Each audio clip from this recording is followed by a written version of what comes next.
दोस्तों, प्राचीन शास्त्रों के अनुसार घर पर पशु पक्षी आने से हमें महत्वपूर्ण संकेत मिलते हैं, जिन्हें कभी दुर्लक्ष्य नहीं करना चाहिए। आइए आपको इस प्राचीन कथा के माध्यम से बताने का प्रयास करते हैं कि घर पर पशु पक्षी आने से कौन से संकेत प्राप्त होते हैं। दोस्तों, एक समय की बात है। मध्य देश में एक अत्यंत शोभायमान नगरी थी। उस नगरी में एक गरीब बनिया रहता था। उस बनिया की एक पत्नी और 3 पुत्र थे। बनिया की पत्नी का नाम था सुकन्या। सुकन्या एक पतिव्रता नारी थी। वह केवल अपने ही पति से एकनिष्ठ रहती थी। वह गृह कार्य में दक्ष तथा परिवार का अच्छे से ख्याल रखती थी। किंतु बनिया की पत्नी कंजूस स्वभाव की थी। वह एक एक पैसे का हिसाब रखती थी। एक पैसा भी खर्च करते समय वह 100 बार सोचती थी। घर के अन्न का एक दाना भी वह खराब नहीं होने देती थी। घर को रोज स्वच्छ करना, घर के आंगन को साफ करके रंगोली बनाना, तुलसी को जल देना, तुलसी की नित्य पूजा करना, सूर्य को अर्घ्य देना, पूजा घर में देवी देवताओं की नित्य पूजा करना, संध्या उपासना करना, तुलसी के पास दीपक जलाना आदि प्रकार के सभी शास्त्रीय नियमों का पालन वह किया करती थी। सुकन्या कभी देर से नहीं जागती थी। हमेशा ब्रह्म मुहूर्त में जागकर स्नान आदि करके घर के काम करती रहती थी। यूं कहे तो सुकन्या एक अत्यंत गुणवान, चरित्रवान नारी थी। किंतु उसके अंदर एक ही कमी थी। वह यह थी कि सुकन्या बहुत ही ज्यादा कंजूस थी। वह अपने घर के अनाज का एक दाना भी कभी किसी को नहीं देती थी। उसके द्वार पर आए किसी भी याचक को, किसी भी भिखारी को एक पैसा तो क्या, अन्न का एक दाना भी नहीं देती थी, क्योंकि उसे लगता था कि दूसरों को अन्न देकर उसे बर्बाद नहीं करना चाहिए, ये भविष्य में काम आएगा। सुकन्या के घर की परिस्थिति गरीब अवश्य थी, किंतु उसका पति और वे दोनों ही काम करके परिवार का पेट पालने जितना अन्न जमा कर पाते थे। सुकन्या रोज सुबह अपने घर के सारे काम करके मां लक्ष्मी के मंदिर में जाकर उनकी पूजा करती थी, जिससे माता लक्ष्मी भी उस पर प्रसन्न थी। किंतु सुकन्या की गरीबी का कारण वह खुद थी। सुकन्या के कंजूस स्वभाव के कारण कई बार उसने अपनी ही किस्मत को ठोकर मार दी थी। दोस्तों, माता लक्ष्मी सुकन्या की भक्ति से अत्यंत प्रसन्न थी। मां लक्ष्मी सुकन्या को वह सब कुछ देना चाहती है जिससे सुकन्या की दरिद्रता दूर हो जाए और उसे सुख समृद्धि की प्राप्ति हो। इसीलिए एक बार माता लक्ष्मी सुकन्या की परीक्षा लेने की सोचती है। दोस्तों, सुकन्या का घर ऐसा था जहां पर न कोई पशु आता था और ना ही कोई पक्षी, क्योंकि उसके घर पर पक्षियों को अन्न का एक कण भी नहीं मिलता था और ना ही पीने को पानी। सुकन्या के द्वार पर न कुत्ते आते थे और ना ही कोई गाय आती थी, क्योंकि सभी जानते हैं कि सुकन्या किसी को भी अन्न का एक कण भी नहीं देती है। फिर एक दिन एक चिड़िया सुकन्या के घर पर आती है और चारों ओर घूमने लगती है। सुकन्या के घर पर उसे कहीं पर भी अन्न का एक कण भी दिखाई नहीं देता है। वह चिड़िया सोचती है, अजीब बात है, इस घर पर ना अन्न का दाना है और ना ही पक्षियों को पीने के लिए पानी है। लगता है इस घर में रहने वाले लोग बहुत दरिद्री है। वह चिड़िया दूसरे दिन भी उस घर पर आती है, लेकिन उसे कोई दिखाई नहीं देता है और ना ही अन्न का दाना भी दिखाई पड़ता है, जिससे वह चिड़िया बहुत दुखी हो जाती है। फिर चिड़िया सोचने लगती है, आज मैं इस घर में रहने वाली स्त्री से बात अवश्य करूंगी। फिर चिड़िया सुकन्या के घर के सामने उड़ने लगती है। कुछ देर बाद सुकन्या घर से बाहर आती है तो देखती है कि एक चिड़िया उसके घर के सामने उड़ रही है। सुकन्या उस चिड़िया को भगाने लगती है, लेकिन वह चिड़िया वहां से नहीं जाती है। कुछ देर तक चिड़िया को भगाने की कोशिश करने पर सुकन्या थक जाती है और वहीं पर आंगन में खड़ी रहती है और कहने लगती है, हम कितनी मेहनत करके अन्न जमा करते हैं और ये पशु पक्षी चले आते हैं उसे बर्बाद करने के लिए। फिर सुकन्या उस चिड़िया की तरफ देखते हुए उस चिड़िया से कहने लगती है, हे चिड़िया, तू चुपचाप यहां से चली जा, मैं तुझे एक दाना भी नहीं डालने वाली हूं। फिर वह चिड़िया कहती है, हे देवी, मैं बहुत दूर से उड़कर तुम्हारे घर पर आई हूँ, कृपया मुझे कुछ खाने के लिए दे दो तो बड़े उपकार होंगे। चिड़िया की बात सुनकर सुकन्या बोलती है, अरे चिड़िया, तू मुझे माफ कर, मैं तुझे अन्न का एक दाना भी नहीं दे सकती। मेरे घर में तुझे देने के लिए कुछ भी नहीं है। हम ही रोज भूखे सोते हैं तो दूसरों को क्या खिलाएंगे। इस प्रकार से सुकन्या उस चिड़िया से झूठ बोलती है। फिर वह चिड़िया कहने लगती है, हे देवी, आप तो बड़ी कंजूस हो, घर पर अनाज होकर भी झूठ बोल रही हो।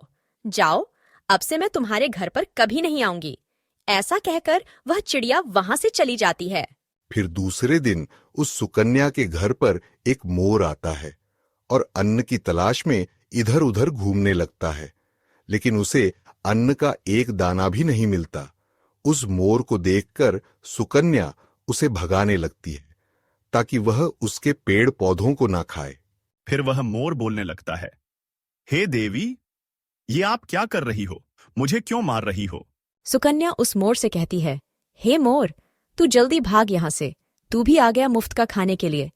यहाँ तेरे लिए कुछ भी नहीं है। कहीं और जाकर अपना पेट भर।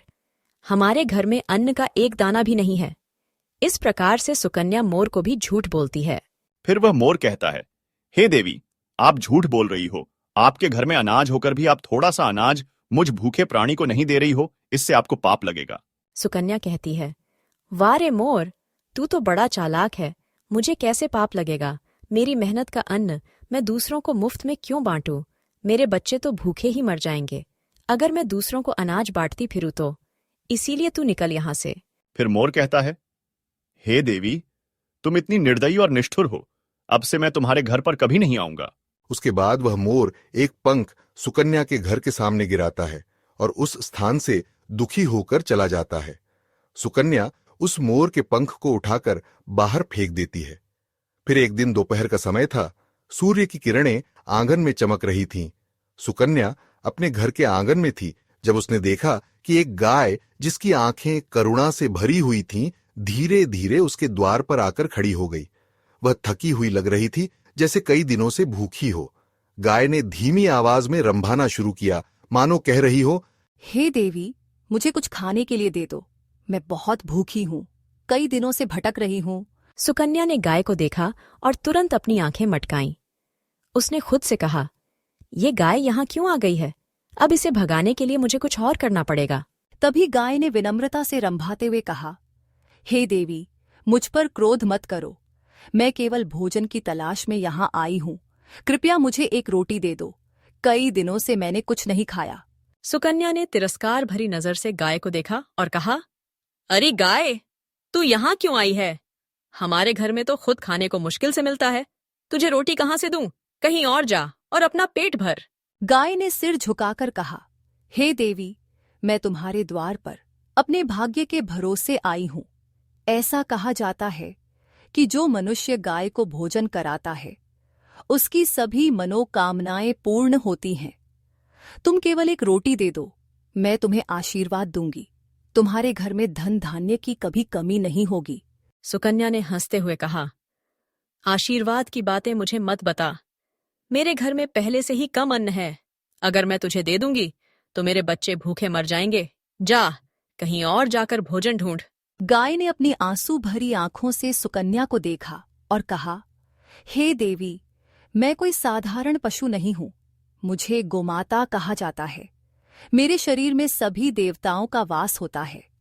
जो मुझे रोटी देता है, उसके घर में कभी अन्न धान्य की कमी नहीं होती। मैं तुम्हारे बच्चों को भी आशीर्वाद दूंगी। बस एक रोटी दे दो। सुकन्या ने गुस्से में कहा, तू चाहे जो भी हो, मैं तुझे कुछ नहीं देने वाली। मेरे पास अन्न का दाना भी तेरे लिए नहीं है। जल्दी यहाँ से चली जा। गाय ने सिर झुकाते हुए कहा, हे देवी, तुमने मुझे बिना कारण ही अपमानित किया। याद रखना, जो मनुष्य गाय का तिरस्कार करता है, उसे कभी सुख और शांति नहीं मिलती। मैं तुम्हारे द्वार पर आशीर्वाद देने आई थी, परंतु तुमने मुझे भगा दिया। अब मैं यहाँ कभी नहीं आऊंगी।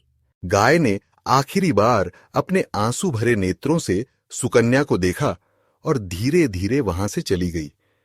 गाय के जाने के बाद सुकन्या ने राहत की सांस ली और कहा, अच्छा हुआ चली गई। ऐसे फालतू के पशु रोज आते हैं और हमारा अनाज बर्बाद करते हैं। सुकन्या को इस बात का एहसास नहीं था कि उसने अपने द्वार पर आई साक्षात देवी कामधेनु को अपमानित कर दिया था। यही गलती उसकी दरिद्रता और संकटों का कारण बनने वाली थी। फिर रात हो गई। आसमान में चांद चमक रहा था और हवा के साथ सन्नाटा फैला हुआ था। सुकन्या अपने घर के अंदर दिया जलाकर पूजा पाठ समाप्त कर चुकी थी तभी उसने घर के आंगन में एक अजीब सी आवाज सुनी। वह बाहर आई और देखा कि आंगन के एक कोने में एक बड़ा सा उल्लू बैठा हुआ था। उसकी बड़ी बड़ी चमकदार आंखें थीं और वह लगातार हू हू की आवाज कर रहा था। सुकन्या ने उल्लू को देखकर माथे पर बल डाला और बड़बड़ाई, अब ये नया झंझट आ गया। यह उल्लू यहाँ क्यों आ बैठा है? क्या ये मेरे घर को अपशकुनी बनाने आया है? सुकन्या गुस्से में चिल्लाई, भाग यहाँ से, तेरा यहाँ कोई काम नहीं है, मेरे घर में तेरे लिए कुछ नहीं है। उल्लू अपनी जगह से हिला नहीं। उसने अपनी चमचमाती आंखों से सुकन्या की ओर देखा और शांत स्वर में कहा, हे देवी, मैं कोई साधारण पक्षी नहीं हूं। मैं स्वयं मां लक्ष्मी का वाहन हूं। मेरे आगमन का अर्थ है कि मां लक्ष्मी तुम्हारे घर आना चाहती हैं। मैं तुम्हारे घर पर शुभ संकेत लेकर आया हूं। कृपया मुझे मत भगाओ। मैं भूखा हूं और मुझे कुछ खाने के लिए दे दो। सुकन्या ने उल्लू की बात सुनकर हंसते हुए कहा, वाह, मां लक्ष्मी का वाहन, तू तो खुद भूखा है और मुझे आशीर्वाद देने आया है। मेरे घर में तेरे लिए कुछ भी नहीं है, जल्दी यहां से निकल जा। उल्लू ने फिर विनम्रता से कहा, हे देवी, मैं कोई साधारण प्राणी नहीं हूं। मेरे घर पर रहने से मां लक्ष्मी की कृपा होती है। जो मनुष्य उल्लू को भोजन कराता है, उसके घर में धन और समृद्धि का वास होता है। तुम्हारे घर के अन्न का केवल एक छोटा सा भाग मुझे दे दो। सुकन्या ने गुस्से में कहा, मेरे पास कोई फालतू अन्न नहीं है जिसे मैं तेरे जैसे भूखे पक्षी पर खर्च करूं। जा, कहीं और जाकर भोजन कर, मेरे घर में तेरे लिए कुछ नहीं है। उल्लू ने गहरी आवाज में कहा, हे देवी, तुम्हें समझ नहीं है कि तुम कितनी बड़ी भूल कर रही हो। मैं तुम्हारे द्वार पर मां लक्ष्मी का संदेश लेकर आया था। मुझे भोजन देने से तुम्हारे घर में धन धान्य का भंडार भर जाता, परंतु तुमने अपने घमंड और कंजूसी के कारण मुझे अपमानित किया। यह बात याद रखना, मां लक्ष्मी वहां कभी नहीं जाती जहां उनका वाहन अपमानित होता है। अब मैं तुम्हारे घर को छोड़कर जा रहा हूं और मां लक्ष्मी भी यहां कभी नहीं आएंगी। यह कहते हुए उल्लू धीरे धीरे उड़ गया। उसकी बड़ी आंखें अंतिम बार सुकन्या की ओर देखती रहीं, मानो वह चेतावनी दे रही हो। उल्लू के जाने के बाद आंगन में सन्नाटा छा गया। सुकन्या ने राहत की सांस ली और कहा, ये अच्छा हुआ चला गया। रात भर हुह हुह करता रहता तो मुझे नींद नहीं आती। ऐसे अजीब पक्षी भी मेरे घर पर आने लगे हैं। सुकन्या को यह एहसास नहीं था कि उसने मां लक्ष्मी के वाहन का अपमान करके अपने घर में दरिद्रता को और बढ़ावा दे दिया था। उल्लू के जाने के साथ ही उसका दुर्भाग्य और अधिक बढ़ने वाला था। अगली सुबह का समय था। सूरज की पहली किरणों के साथ सुकन्या ने हमेशा की तरह अपने आंगन को साफ किया और तुलसी के पास दिया जलाया। वह अभी अपने घर के कामों में व्यस्त थी कि अचानक उसने कांव कांव की आवाज सुनी। उसने देखा कि एक बड़ा काला कौवा उसके घर के मुख्य द्वार के पास आकर बैठ गया था। कौवे ने अपनी चमकदार आंखों से इधर उधर देखा और धीरे धीरे सुकन्या के आंगन की ओर बढ़ने लगा। उसने अपनी चोंच से खुरचना शुरू कर दिया, मानो कुछ खाने की तलाश कर रहा हो। सुकन्या ने कौवे को देखते ही चिढ़कर कहा, अरे, ये कहां से आ गया? अब यह भी यहाँ कुछ खाने के लिए आ पहुंचा है? मेरे घर पर क्या भंडार खुला है जो हर कोई यहाँ आता जा रहा है? भाग यहाँ से, बदसूरत कौवे, यहाँ कुछ नहीं मिलेगा। कौवा अपनी करुण आवाज में बोला, हे देवी, मैं भूखा और प्यासा हूँ। कई दिनों से भोजन की तलाश में इधर उधर भटक रहा हूँ। कृपया मुझे थोड़ा सा अन्न दे दो, यह तुम्हारे घर के लिए बहुत शुभ होगा। सुकन्या ने उसे डपटते हुए कहा, तू यहाँ क्यों आया है? मेरे घर में तेरे लिए कुछ भी नहीं है। जा, कहीं और जाकर अपना पेट भर। मुझे तुम्हारी कांव कांव से सिरदर्द हो रहा है। कौवे ने फिर सिर झुकाकर कहा, हे देवी, तुमने सुना नहीं है? मैं केवल एक साधारण पक्षी नहीं हूँ। मेरा घर पर आना शुभ संकेत होता है। जिस घर पर कौवा बैठता है और पानी पीता है, उस घर पर कभी विपत्ति नहीं आती। मैं तुम्हारे घर के लिए शुभ संदेश लेकर आया हूँ। कृपया मुझे अपमानित मत करो। सुकन्या हंसते हुए बोली, वाह रे कौवे, तू तो अपने आप को बहुत महान समझता है। तेरी कांव कांव सुनकर मुझे कुछ और नहीं, केवल परेशानी होती है। मेरे पास तुझे देने के लिए कुछ नहीं है, जल्दी यहां से निकल जा। कौवे ने गहरी आवाज में कहा, हे देवी, तुम्हें अपने शब्दों पर ध्यान देना चाहिए। मैं यहां तुम्हारे घर को आशीर्वाद देने के लिए आया था। जो व्यक्ति कौवे को भोजन और पानी देता है, उसके जीवन में कभी झूठे आरोप नहीं लगते।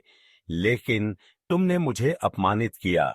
याद रखना, मेरा तिरस्कार करने वाले को जीवन में अनेक संकटों का सामना करना पड़ता है।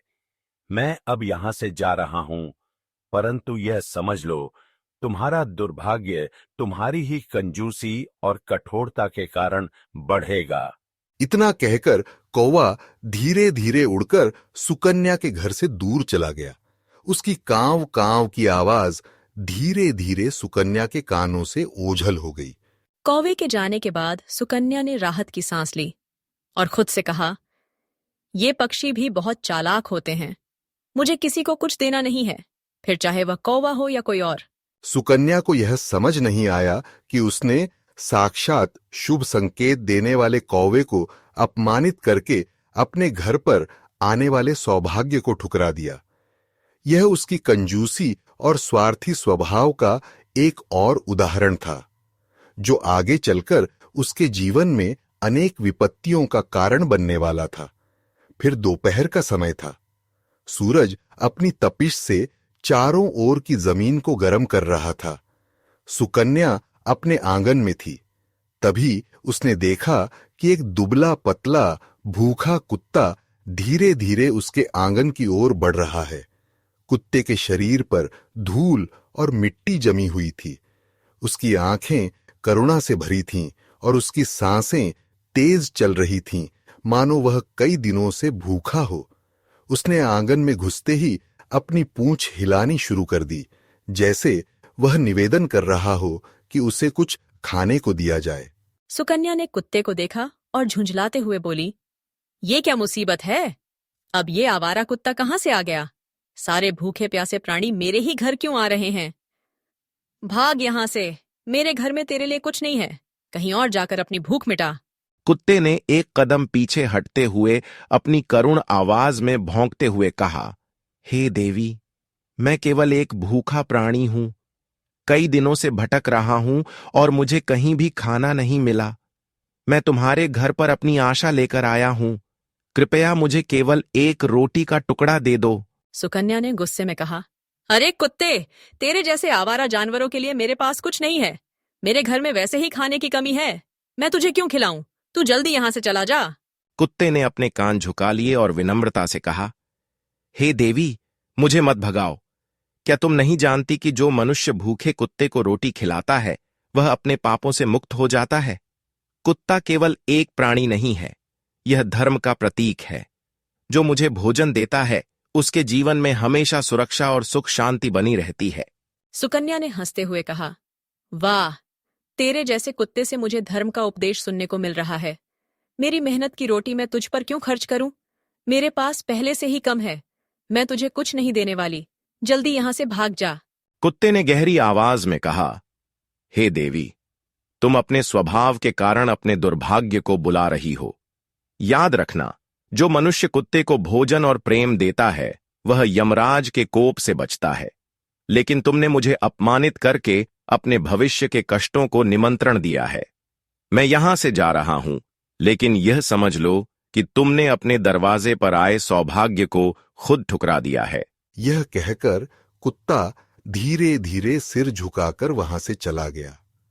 जाते जाते उसने एक आखिरी बार सुकन्या की ओर देखा, मानो वह उसे चेतावनी दे रहा हो।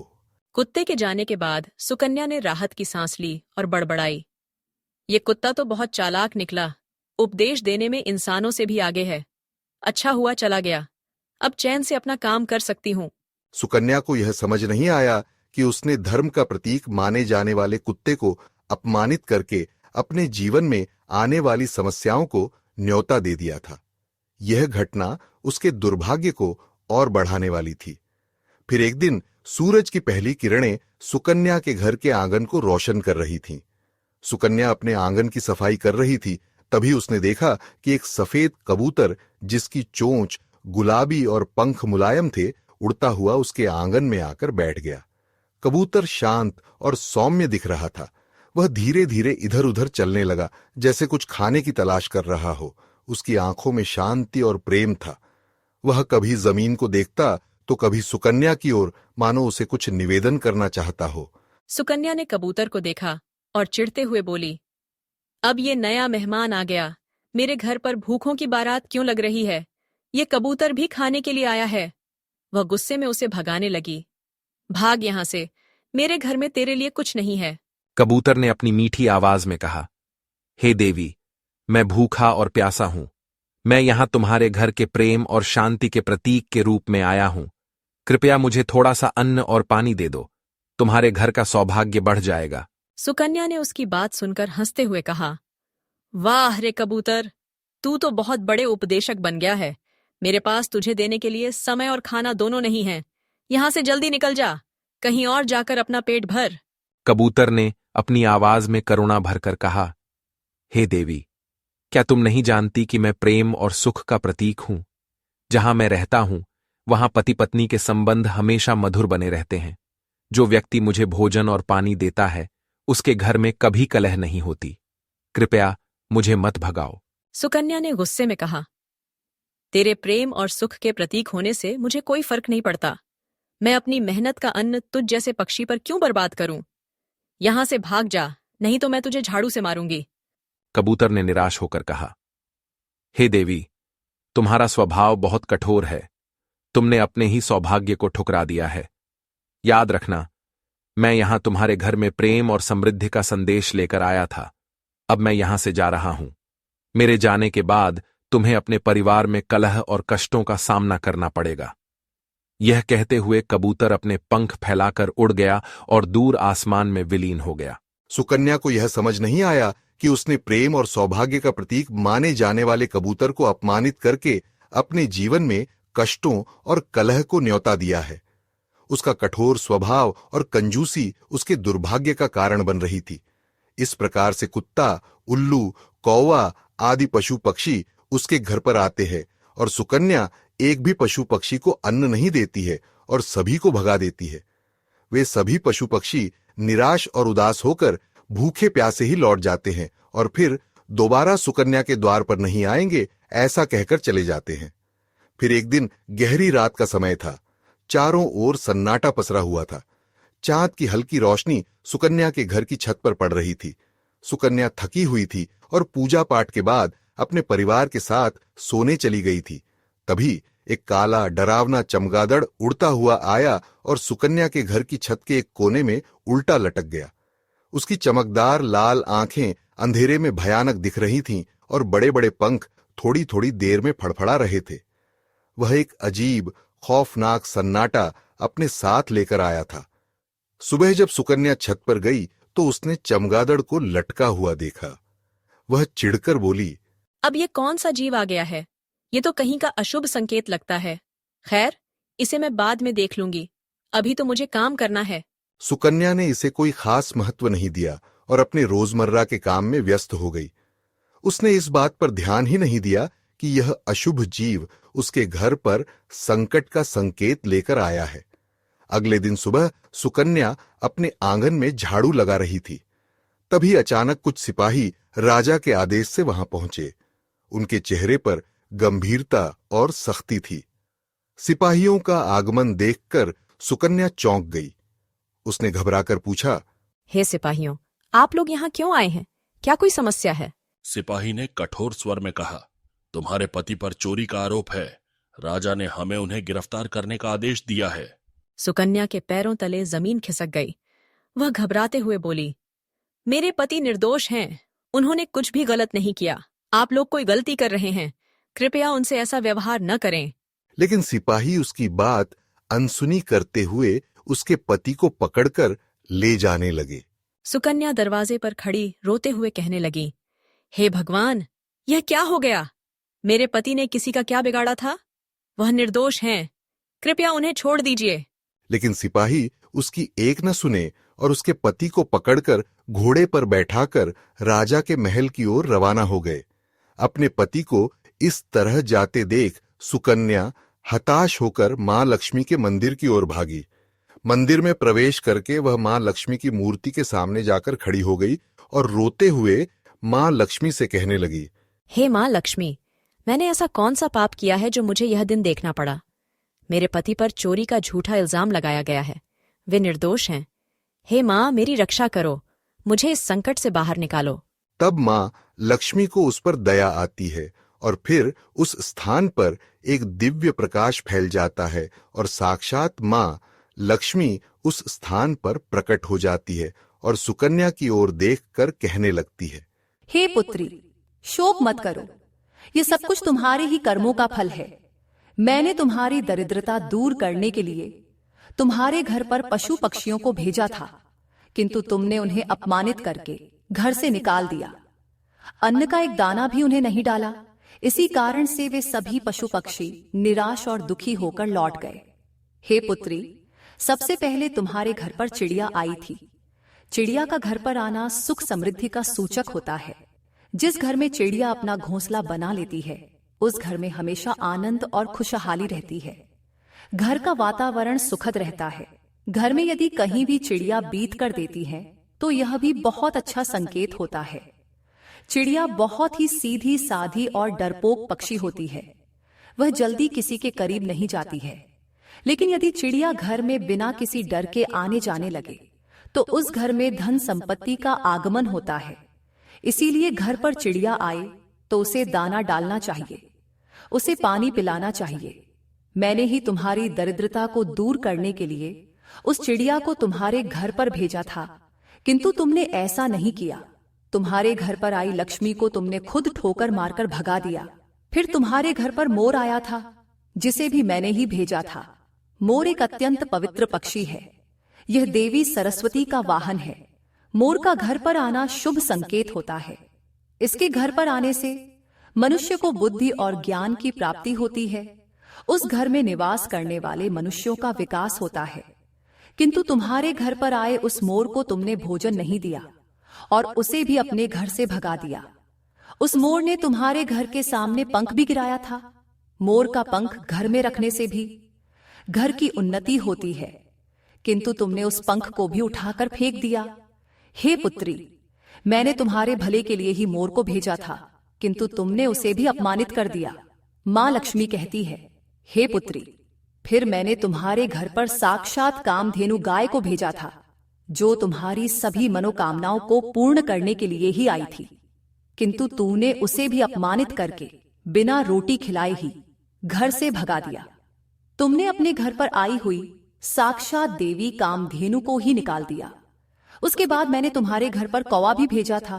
हे पुत्री, कौवा जिस घर का पानी पीता है, उस घर पर कभी विपत्ति नहीं आती, कभी संकट नहीं आते, किंतु तुमने कौवे को भी जल का पान नहीं कराया, उसे भी अपमानित करके भगा दिया। मां लक्ष्मी कहती है, हे पुत्री, इतना ही नहीं, मैंने मेरे वाहन उल्लू को भी तुम्हारे घर पर भेजा था। तुमने उसे भी अपने घर से निकाल दिया। वह उल्लू तुम्हारी दरिद्रता को दूर करने के लिए ही आया था, किंतु तुम्हारी कंजूसी के कारण वह भी उदास होकर लौट गया। फिर तुम्हारे घर पर कबूतर आया था। कबूतर पति पत्नी के संबंध मजबूत बनाता है। जिस घर पर कबूतर आता है, उस घर में रहने वाले पति पत्नी को कभी वियोग का सामना नहीं करना पड़ता है, किंतु तुमने उस कबूतर को भी अपमानित करके भगा दिया, जिस कारण से तुम्हारे पति से वियोग हो गया है। हे पुत्री, तुमने तुम्हारे घर पर आए हुए सभी पशु पक्षियों को अपमानित करके घर से निकाल दिया। ये सभी शुभ पक्षी है। इन पक्षियों का घर पर आना बहुत शुभ होता है। जिस स्थान पर भी ये पक्षी आते हैं, घोंसला बनाते हैं, उस घर की कभी अधोगति नहीं होती है, उस घर का विकास होता है। जब चिड़िया घर पर आती है तो धन संपत्ति में वृद्धि होती है। घर में चिड़िया घोंसला बनाती है तो उस घर में मेरा स्थायी वास रहता है। उस घर में सदैव ही धन का आगमन होता रहता है। जिस घर के मुख्य द्वार पर रोज गाय आती है और जो स्त्री रोज गाय को पहली रोटी खिलाती है, तो उस घर में कभी अन्न धान्य की कमी नहीं होती है। गाय को रोटी खिलाने वाली स्त्री की सभी मनोकामनाएं पूर्ण होती हैं। जिस घर पर कौवा आकर बैठता है और जलपान करता है तो उस घर पर कभी विपत्ति नहीं आती है। उस घर में रहने वाले लोगों पर कभी झूठे आरोप नहीं लगते हैं। उल्लू तो मेरा ही वाहन है, उसके घर पर आने से धन का आगमन होता है। हे पुत्री, ये सभी शुभ पशु एवं पक्षी हैं। इन्हें कभी धुतकारना नहीं चाहिए, इन्हें अन्न और जल देना चाहिए। किंतु तुमने ऐसा नहीं किया। लेकिन जब तुम्हारे घर पर चमगादड़ आकर बैठ गया तो तुमने उसे घर से नहीं भगाया। चमगादड़ का घर में होना अशुभ होता है। ये पक्षी भूत प्रेतों की तरह उलटा लटकता है। जिस घर में चमगादड़ आकर बैठता है उस घर पर विपत्ति और संकट आते हैं, धन की हानि होती है। इसी कारण से ही तुम्हारे पति को चोरी के झूठे आरोप में राजा के सिपाही लेकर गए हैं। मां लक्ष्मी कहने लगती है, हे पुत्री, मैंने कई बार तुम्हारी सहायता करने की कोशिश की।